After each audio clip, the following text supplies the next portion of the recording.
yourself into. So I remember thinking that this was a mistake.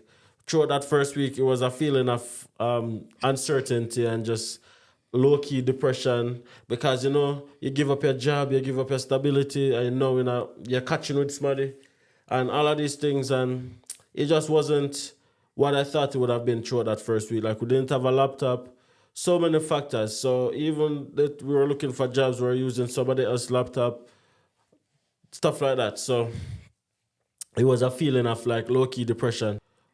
As that said, one of the first thing that I noticed was the cars on the right. And I remember looking at it and I'm like, how am I gonna be able to drive on these roads? And I'm looking and I'm like, everything just looks so strange. Like everything looks so different and total opposite of what we used to, right? So that was kind of like something that the biggest shock for me. And of